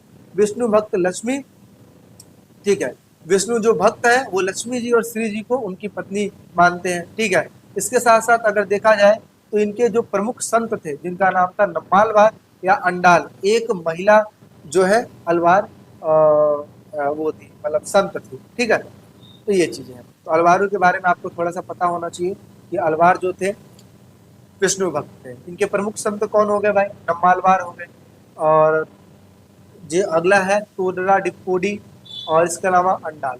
ये 3 प्रकार के इनके संत हो। इनकी रचना क्या होगी, नलियार दिव्य प्रबंधम, ये इनकी मुख्य रचना होगी, जो कि लगभग 400 भक्ति गीतों का, 4000 भक्ति गीतों का इसमें संग्रह है। ठीक है, आगे बढ़ते हैं, नैनारों के बारे में बात करते हैं। नैनार, नैनार क्या होते थे, नैनार वे संत थे जो कि भगवान शिव की भक्ति किया करते थे। उन्हें शिव भक्त कहा जाता था। ऐसा माना जाता था कि रुद्र के विचारों से शिव की उत्पत्ति हुई। रुद्र के विचारों का मतलब क्या हुआ कि कहा जाता है कि जो रुद्र है ना, रुद्र के विचारों से शिव जी की उत्पत्ति हुई है। शिव जी को विनाश का देवता माना जाता है, साधु संतों का एक तरीके से देवता माना जाता है। नैनार संतों की जो संख्या है लमसम 63 मानी जाती है। ये संत अक्सर घोर तपस्या में लीन रहते थे, खास करके हिमालय जैसे स्थानों पर थे, और इनके अनुयायी शिव को महादेव और पार्वती जी को महादेवी मानते हैं।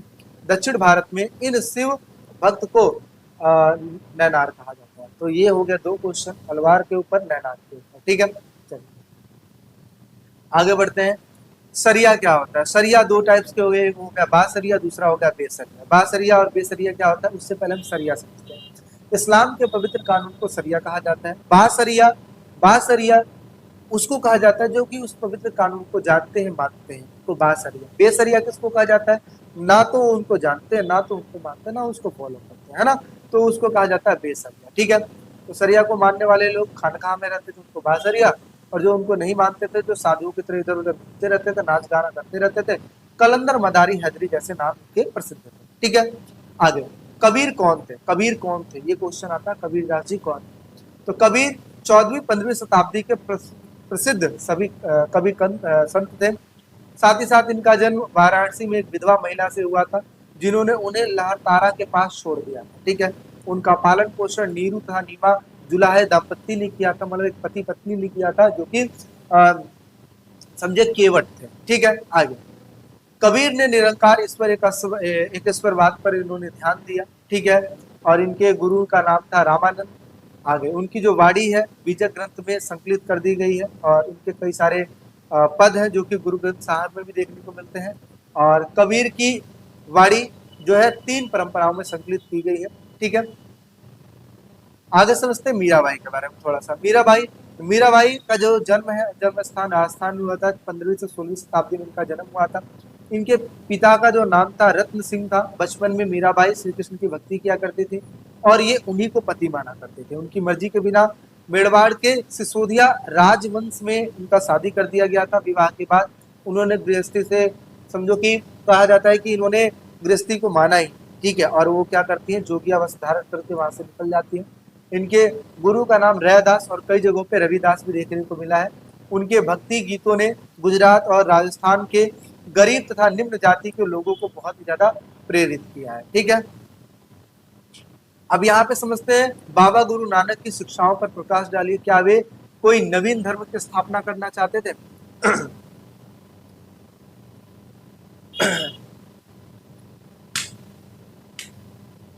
आप लोग वहां पे बैठ जाइए। ठीक है, क्वेश्चन जो कर दिया था वो कर लिया आप लोग, सारे कर लिए? आपसे हुआ था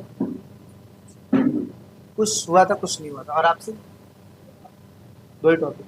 हाँ, कोई नहीं, आप लेकर। ठीक है, आप लोग एक बार देख लिए। कल पेपर है ना, सॉरी परसों है ना, हिंदी का पेपर, कोई दिक्कत नहीं है। जो क्वेश्चन दिया हूँ उसको कर लीजिए, पीछे वाली चीज रिवाइज कर लीजिए, जैसे वीडियो कंप्लीट होता है वैसा है ना। चलिए, अगला क्वेश्चन क्या है? बाबा गुरु साहब की शिक्षा पर प्रकाश डालिए। वो कोई नवीन धर्म की स्थापना करना चाहते हैं? तो सबसे पहले चीज कि वो किसी प्रकार का कोई भी नवीन धर्म की स्थापना नहीं करना चाहते, बल्कि धर्मों में सुधारों की बात करना चाहते। तो देखिए क्या लिखा है, बाबा गुरु नानक जो कि 1469 से 1539 में सिख धर्म के प्रवर्तक यानी कि महान संत थे। उन्होंने अपने उपदेशों के माध्यम से समाज में समानता, प्रेम तथा ईश्वर भक्ति का संदेश दिया। उनकी शिक्षा मानवता और नैतिक जीवन पर आधारित है, यानी कि उन्होंने नैतिकता और मानवता पर ज्यादा ध्यान दिया है। और इनकी शिक्षाएं क्या है? सबसे पहले एक ईश्वरवाद। इनका मानना है कि ईश्वर क्या है? एक है। ठीक है, यानी कि गुरु नानक ने कहा कि ईश्वर एक है और वह सर्वव्यापी, निरंकार और सबका सृजनहार है। वे एक ओमकार के सिद्धांत को विश्वास करते हैं, यानी कि ईश्वर कितना है? एक है। समानता का संदेश अगर देखा जाए तो उन्होंने कहा है कि सभी मनुष्य ईश्वर की संतान है। उनकी जाति, धर्म, ऊंच नीच, लिंग के आधार पर भेदभाव नहीं होना चाहिए था। कर्म प्रधानता देखा जाए तो कर्म को पूजा के समान बताया, यानी कि उन्होंने कहा कि जो आपका कर्म है वही आपकी, समझो एक तरीके से धर्म है। ठीक है, आगे व्यक्ति को ईमानदारी से परिश्रम करना चाहिए, जीविका को चलानी चाहिए। ठीक है, और साथ ही साथ दूसरों के साथ चीजों को बांटो। ठीक है, और ईश्वर का स्मरण करो, नाम जप करो, ये सब चीज इन्होंने शिक्षाएं दी। अंधविश्वास का, पाखंड का इन्होंने विरोध किया है। गुरु नानक ने मूर्ति पूजा, दिखावटी पूजा पाठ, तीर्थ यात्रा, झूठे आडंबरों को क्या करते हैं? विरोध कर दिया। सत्य, करुणा, सेवा को इन्होंने महत्व दिया।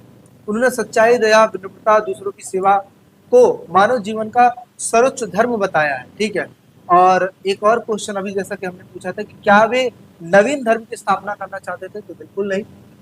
गुरु नानक किसी नए धर्म की स्थापना नहीं करना चाहते थे। उनका उद्देश्य केवल सच्चे धर्म की भावना को पुनर्जीवित करना था। ऐसा धर्म जो कि प्रेम, एकता का, समानता पर आधारित हो, इस प्रकार के धर्मों की स्थापना करना चाहते थे।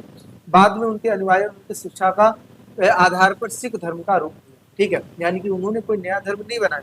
आगे चल के जो उनके अनुयायी थे, मतलब फॉलोअर्स थे, उन्होंने सिख धर्म को अपनाया आगे। ठीक है, रूप दिया।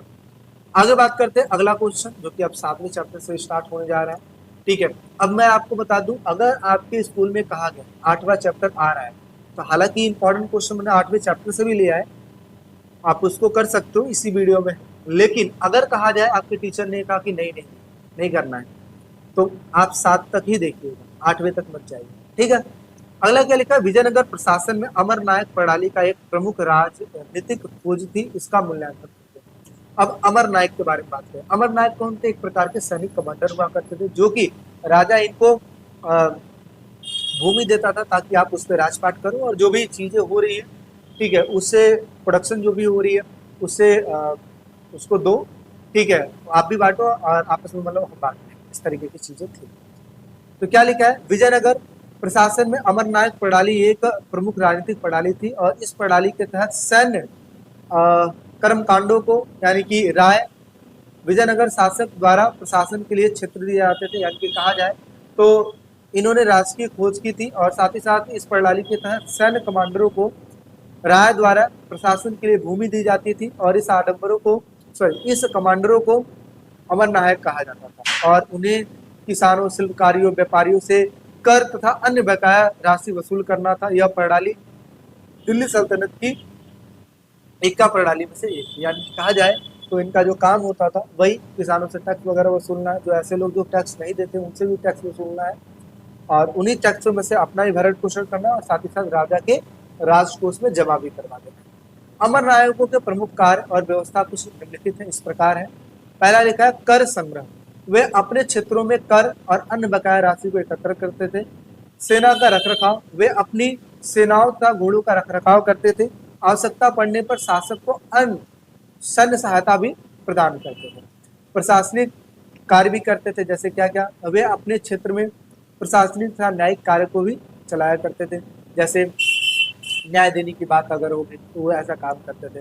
राजस्व का विवरण, एकत्र किए गए राजस्व का एक हिस्से में वो व्यक्तिगत उपयोग के लिए रखते थे, और दूसरा हिस्सा सेना के रखरखाव पर खर्च कर देते थे, और जो शेष बचता था वो शाही खजाने में जमा करवा देते थे। और इसके बाद क्या लिखा है, स्थिरता और सुरक्षा, यह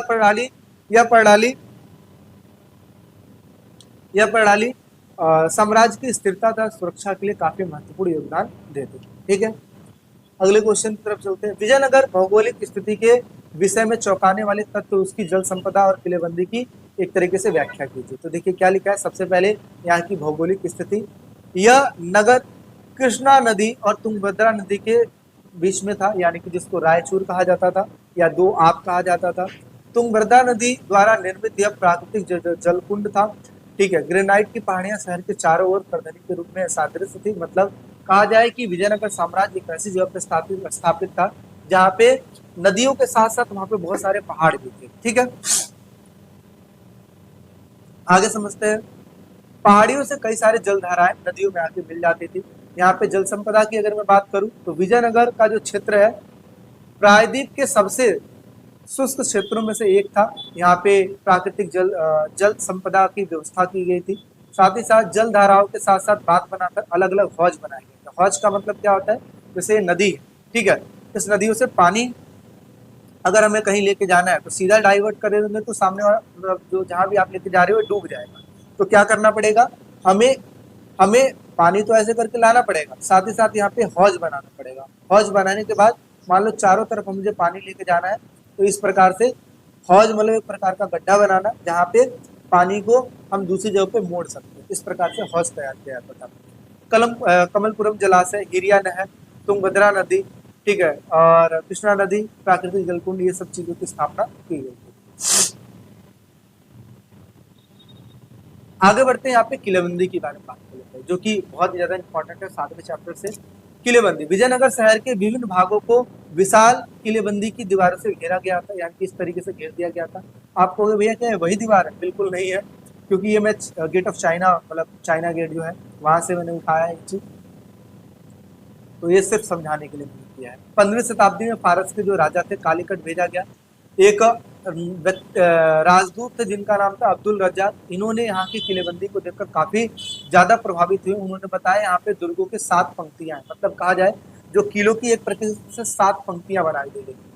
उन्होंने बताया कि शहर, खेत, जंगल, इन सभी चीजों को घेरा गया है, जो कि बाहरी दीवार शहर के चारों ओर से बनी पहाड़ियों को आपस में जोड़ती है, और इसमें किसी भी प्रकार के गारे तथा जोड़ने के लिए किसी प्रकार के निर्माण में कहीं भी किसी भी चीज का इस्तेमाल नहीं किया गया। यानी कि कहा जाए तो यहाँ पे जो दीवारें बनाई गई हैं यहाँ पे किसी प्रकार के गारे का इस्तेमाल नहीं किया गया। गारा मतलब कोई मसाले का यूज नहीं किया गया। यानी कि वहाँ पे जो पत्थर की दीवारें होती थी, समझो कि कुछ फनाकार होते थे जो आपस में जाके मैच कर लेते थे। पत्थर के टुकड़े फनाकार होते थे जिसके कारण वे अपनी जगह पर टिके रहते थे।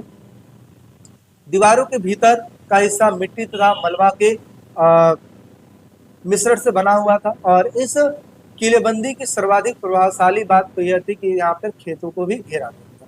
अब्दुल रज्जाक लिखता है कि पहली, दूसरी तथा तीसरी दीवारों के मध्य जुड़े हुए खेत, बगीचे, आवास ये सब थे। यानी कि पहली, दूसरी, तीसरी जो दीवारें थी ये कहाँ से होकर गुजरती थी? खेतों से, बागीचे से, आवासों से होकर गुजरती थी।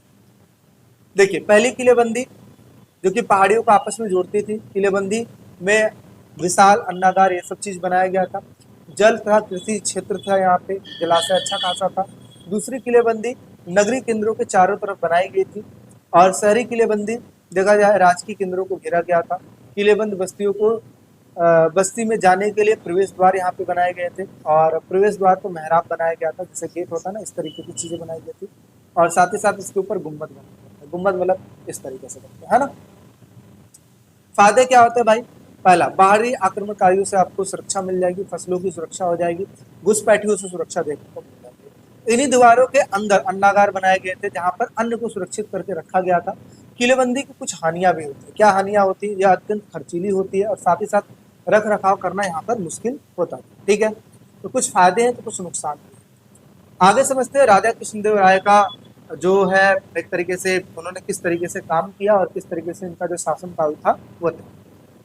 तो कृष्णदेव राय ने शासन काल में विजयनगर साम्राज्य के विस्तार के बारे में बात करते हैं, इसके सुदृढ़ीकरण के बारे में बात करते हैं। कृष्णदेव राय के शासन काल को विजयनगर साम्राज्य का एक स्वर्ण काल माना जाता है। इसके शासन काल में साम्राज्य का विस्तार सुदृढ़ जो था एक तरीके से काफी अच्छा था। इसके बहुत सारे कारण भी। क्या कारण है? पहला, सैन्य विस्तार। सैन्य विस्तार किया गया था, जैसे उन्होंने बीजापुर, गोलकुंडा, बहमनी सल्तनत, उड़ीसा के शासकों को हराया जिससे वे दक्षिणी भारत के प्रमुख शासक बन गए। आगे क्षेत्रीय विस्तार। 1512 में उन्होंने तुंगभद्रा और कृष्णा नदी के बीच क्षेत्र में रायचूर दोयाब के नाम से जाना जाता था पर अपना अधिकार कर लिया। यानी कि इन्होंने क्या कर लिया? उस चीज को जीत लिया। आगे 1514 में उड़ीसा के शासकों को, 1520 में बीजापुर के सुल्तानों को भी हरा दिया। अगला है प्रशासन तथा आर्थिक विकास। उनके शासन काल में प्रभावी शासन, आर्थिक विकास, सांस्कृतिक संरक्षण और धार्मिक सहिष्णुता को बढ़ावा मिला और जिसने साम्राज्य को मजबूत बनाने में मदद दी। यानी कि कहा जाए तो यहाँ पे सैन्य, क्षेत्रीय तथा प्रशासनिक तथा आर्थिक विकास में इनका बहुत ज्यादा योगदान था और कहा जाता है कि सबसे अच्छा काल और शांति का काल माना जाता है विजयनगर में राजा कृष्णदेव राय का काल।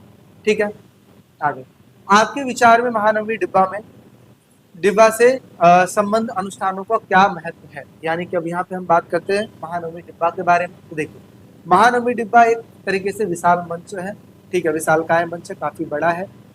ठीक है, 11,000 वर्ग फीट में फैला हुआ है। 40 फीट ये लंबाई है। इसकी लेंथ की बात करें 40 फीट है।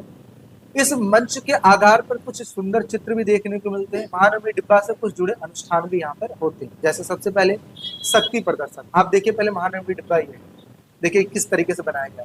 इमेज में आपको छोटा देखने को मिल सकता है लेकिन काफी ये बड़ा है। क्या लिखा है?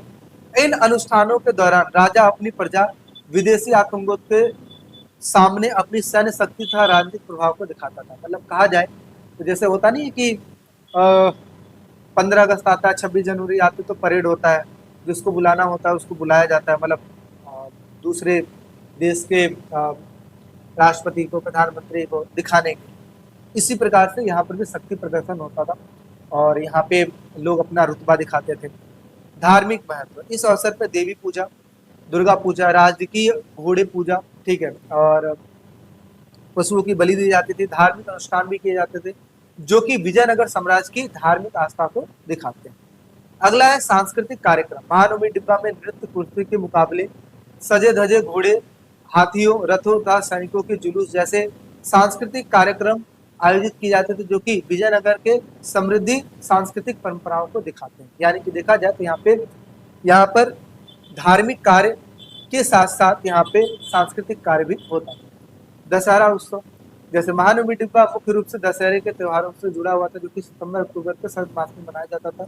यह एक सार्वजनिक संरचना थी जहां पर कई सारे उत्सव, कई सारे कार्यक्रम, इन सब चीज को आयोजित किया जाता था। ठीक है, आगे समझते हैं 17वीं शताब्दी में किसानों के दो कौन से प्रकार थे, ठीक है। तो एक था खुद कास्ट और दूसरा था पाही कास्ट। अगर आपके टीचर ने ये कहा है कि सिर्फ 7 चैप्टर आए तो यहाँ तक आप देखिएगा। अगर आपके टीचर ने कहा कि 8 चैप्टर आए तो ये पूरा देखिए, ठीक है। अब समझते हैं खुद कास्ट और पाही कास्ट को। खुद कास्ट जो कि जिनकी खुद की जमीनें होती है, ये अपने खुद की जमीनों पर काम करते हैं, उनको हम कहते हैं खुद कास्ट। पाही कास्ट जमीनें किसी और की, आप कहीं और से जाओगे वहां पे काम करोगे, उसको हम कहते हैं पाही कास्ट। ये किसी क्या लिखा है खुद कास्ट में, ये किसान की उसी गांव में रहते थे और अपनी जमीनों पर खेती किया करते थे। ये अपनी जमीनों पर खुद ही खेती करते थे, उन्हें स्थायी किसान माना जाता था। वे जमीन तथा गांव से जुड़े रहते थे।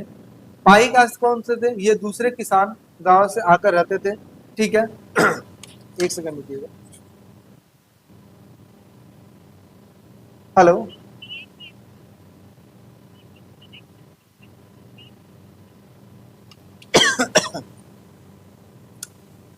ठीक है।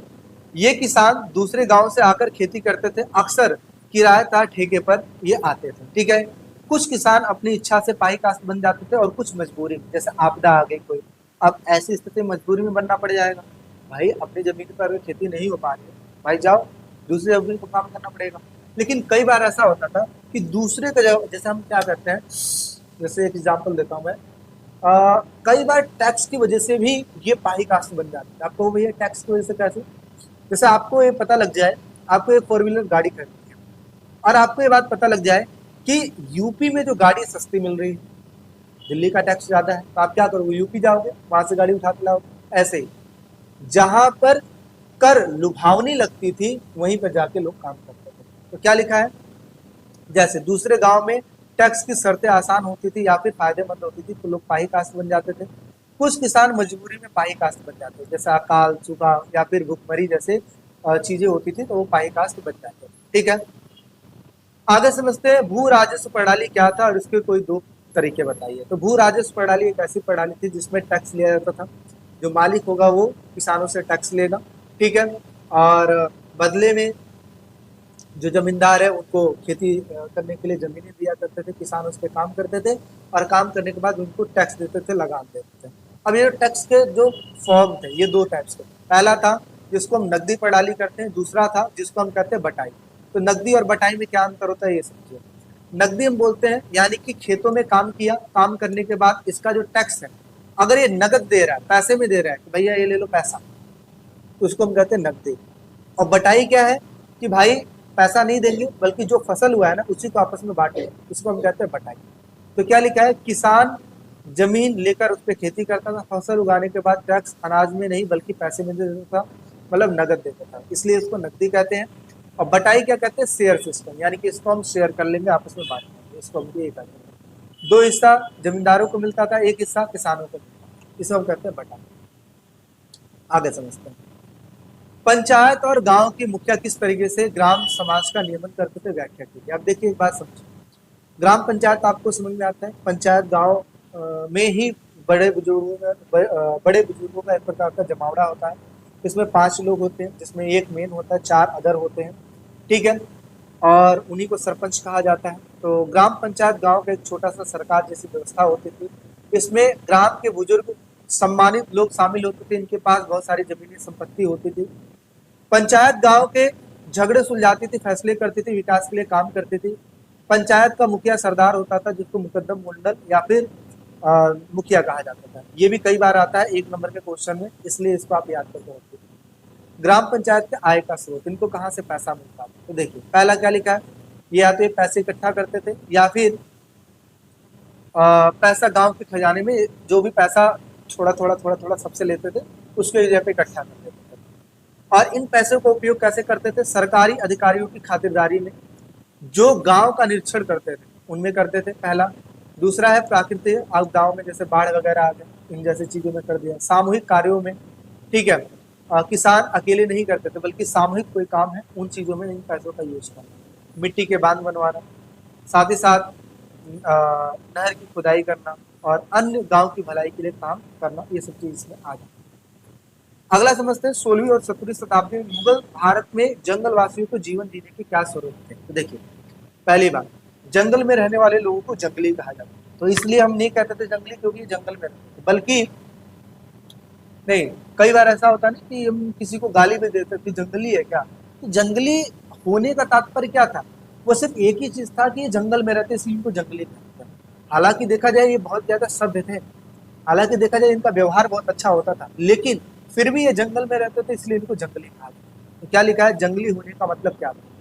मुगल काल यानी कि 16 से 16वीं से 17वीं शताब्दी में जो लोग जंगलों में रहते थे उनको जंगली कहा जाता था, लेकिन इसका मतलब ये नहीं था कि वो असभ्य या फिर गंदे लोग थे। उन्हें जंगली इसलिए कहा जाता था क्योंकि उनका जीवन जंगल के साधनों पर निर्भर था, जैसे शिकार करना, जंगल की चीजें जैसे शहद, लकड़ी, लाख, ये सब चीज इकट्ठा करना।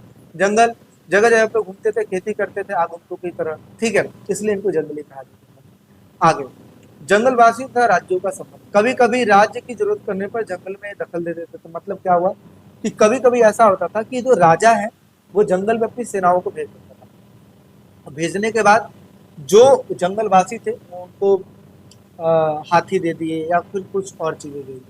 कई बार ऐसा भी होता था कि आपस में लड़ाइयाँ भी देखने को, सेना के लिए हाथी चाहिए होता था तो जंगलवासियों के लिए ये चीजें एक तरीके से तोहफे के रूप में दे दिया जाता था। आगे, जंगल के उत्पादों की मांग।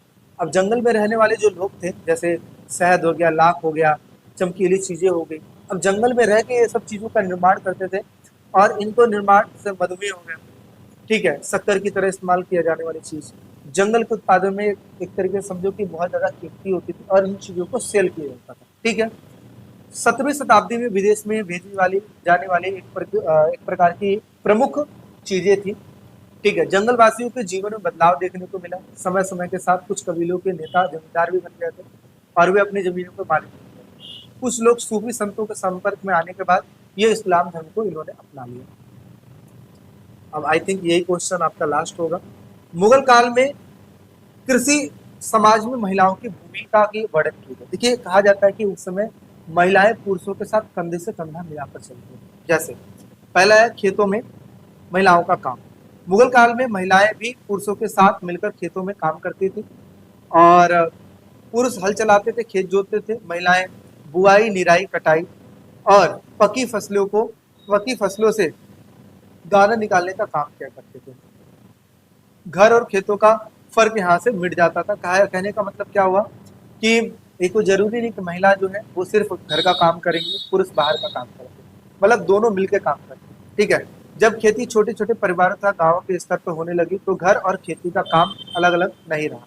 मतलब महिलाएं सिर्फ घर तक ही सीमित नहीं थी और खेतों में जाकर भी वहां पर काम किया करते थे, ठीक है। सामाजिक भेदभाव तथा मान्यता। उस समय कुछ धार्मिक सामाजिक मान्यताएं महिलाओं के काम में रुकावट भी आती थी। जैसे पश्चिम भारत में मासिक धर्म के दौरान महिलाएं चाक नहीं छू सकती थी, मतलब पवित्र काम नहीं कर सकती थी, पूजा नहीं कर सकती थी। मासिक धर्म जब होता है ऐसी स्थिति में। बंगाल में मासिक धर्म के समय महिलाएं पान के बागानों में नहीं जा सकती थी। अन्य कार्यों में महिलाओं की भागीदारी, ये जरूरत पड़ने पर घर का काम भी करती थी, बाजारों में भी जाती थी। निष्कर्ष क्या निकलता है, मुगल काल में महिलाएं केवल घर तक ही सीमित नहीं थी, खेती, दस्तकारी जैसे सभी क्षेत्रों में पुरुषों के साथ एक कंधे से कंधे मिलाकर काम करती थी। हालांकि समाज में कुछ परंपराएं, सोच का भेदभाव भी मौजूद थी कि हाँ, कुछ चीजों में भेदभाव किया जाता था, लेकिन फिर भी महिला और पुरुष कंधे से कंधा मिलाकर चलते थे। आगे एक लास्ट क्वेश्चन, आईने अकबरी में किन विषयों के बारे में जानकारी देखने को मिलती है। तो देखिए, अकबर का जो कृषि मंत्री था, सॉरी वो तो टोडरमल था, सॉरी वो टोडरमल कृषि मंत्री था, लेकिन अकबर का जो एक मंत्री था, समझो मंत्री था या विश्वसनीय था, उसने एक किताब लिखी थी जिसका नाम था आईने अकबरी, ठीक है, उसका नाम था अबुल फजल। उसने किस चीज के बारे में चीजों को लिखा है, शाही दरबार के बारे में, प्रशासनिक व्यवस्था के बारे में, सेना के बारे में, राजस्व के बारे में, प्रांतों का भूगोल लिखा है, साहित्यिक और संस्कृति के बारे में, धार्मिक सामाजिक रिवाजों के बारे में चीजों का वर्णन किया, ठीक है। इसके 5 दफ्तर है, मतलब 5 भाग। पहला मंजिल सिपा, मंजिल आबादी, इसमें शाही परिवारों के बारे में, उसके रखरखाव के बारे में जानकारी देखने को मिलता है। एक सिपा आबादी में सैनिक और नागरिक प्रशासन, मनसबदारों, विद्वानों, कवियों, इन सभी चीजों के बारे में मिलता है। अगला है मुल्क आबादी, जिसमें केंद्र और प्रांतों की व्यवस्था के बारे में जानकारी देखने को मिलती है। अगला है चौथा भाग, जिसको भारत के लोगों के धार्मिक तथा सांस्कृतिक रिवाजों का वर्णन देखने को मिलता है। पांचवा भाग अगर देखा जाए, भारत का साहित्यिक परंपरा का उल्लेख, अकबर के शुभ वचनों का इसमें संग्रह किया, यानी कि इसको 5 भागों में डिवाइड कर दिया, ठीक है। निष्कर्ष क्या निकलता है? आईन अकबरी अकबर के समय, ठीक है, राजनीतिक, प्रशासनिक, समाज, धर्म और संस्कृति को जानने का सबसे महत्वपूर्ण स्रोत है। यह न सिर्फ एक किताब है बल्कि उस समय का एक तरीके से आईना है, मतलब चित्र। मतलब इसमें ऐसी ऐसी चित्रों के बारे में जिक्र किया गया है, ऐसी ऐसी मतलब चीजों के बारे में जिक्र किया गया है, जिस तरीके से आईने में अपना फेस नजर आता है एज इट इज हूबहू, इसी प्रकार से आईन में ऐसी ऐसी चीजें लिख दी गई है जिसको पढ़ने पे उस समय की चीजों के बारे में अच्छे से चीजें पता लग पाती है, अच्छे से विवरण पता लग पाता है। तो इसके साथ साथ आपका ये जो इम्पोर्टेंट क्वेश्चन का जो सीरीज है वो खत्म हुआ, और आई होप सो अच्छी लगी होगी वीडियो। पूरा का पूरा मैंने कंप्लीट करा है। अब आप एक चीज आप सोच सकते हो, जब मैं एक बार में 1.5 से 2 घंटे की वीडियो शूट कर सकता हूँ, तो आप एक बार में 1.5 से 2 घंटे की वीडियो नहीं दे सकते। फायदा बल्कि आपका है, इसलिए क्योंकि कल आपका पेपर है। तो आप इस चीज को समझिए, पूरी वीडियो देखिएगा, अच्छे से देखिएगा, जिसकी वजह से कल के पेपर में बहुत से क्वेश्चन आपको इसमें से टकराए। याद रखिएगा इस चीज, ठीक है। बाकी कल के पेपर के लिए ऑल द बेस्ट। और भी जो इम्पोर्टेंट चीज अगर है, जैसे एमसीक्यू में, जैसे मैप में, वो सब चीज में करवा दूँ, ठीक है। बाकी चैनल पर नए हो तो लाइक शेयर सब्सक्राइब जरूर कीजिएगा। मिलते हैं नेक्स्ट वीडियो में, टेक केयर।